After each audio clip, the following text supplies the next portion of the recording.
ஆரம்பிச்சதை அதை முடிகிற வரைக்கும் கொண்டு போகிற அபிஷேகத்தை கத்தரிடத்துல நம்ம கேட்டு பெற்றுக்கொள்ளணும். நம்மகிட்ட இருக்கிற ஒரு மிகப்பெரிய பலவீனம் என்ன அப்படின்னா, எல்லாத்தையும் ஆரம்பிச்சு விடுறோம்.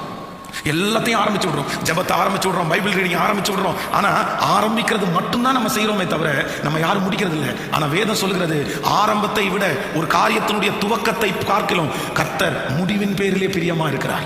நீ ஆரம்பிக்கிறது பெருசு இல்லப்பா, நீ ஆரம்பிக்கிறது பெருசு இல்ல, முடிவு வரைக்கும் நீ அதிலே இருக்க வேண்டும். இன்னைக்கு ஒரு தீர்மானம் எடுங்க. நஷ்டப்பட்ட காரியங்கள், நீங்கள் நிறுத்தின எல்லா காரியங்களையும் நீங்கள் சீர்தூக்கி பார்த்து, இல்ல அதற்காக நான் இன்னும் கொஞ்சம் உழைப்பை நான் செலவு பண்ணுவேன், அதற்காக இன்னும் கொஞ்சம் ஜெபத்தை நான் செலவு பண்ணுவேன், அதற்காக இன்னும் கொஞ்சம் நான் யோசிக்க ஆரம்பிச்சிருவேன், அதற்காக கொஞ்சம் தூங்காம இருந்து அந்த காரியத்தை செஞ்சு திரும்பி அதெல்லாம் கிளியர் பண்ணுங்க, அதெல்லாம் தட்டி எடுங்க. நான் சொல்றேன், நம்முடைய தேவனாகிய கர்த்தர் உங்களோடு கூட இருப்பாரே ஆனால் நீங்க எந்த இடத்துல போனாலும் என்ன செஞ்சாலும் அதுல கர்த்தருடைய கரம் இருக்குமே ஆனால் உங்களை அதுல ஆசீர்வதிக்கிறதற்கு கர்த்தர் வல்லவராய் இருக்கிறார். இன்றைக்கு இந்த ஜெபத்துல யாரோ ஒருத்தர் நினைச்சிட்டு இருக்கலாம், நான் நிறுத்த போறேன் பாஸ்டர், இதுக்கு மேல நான் ஓட மாட்டேன்.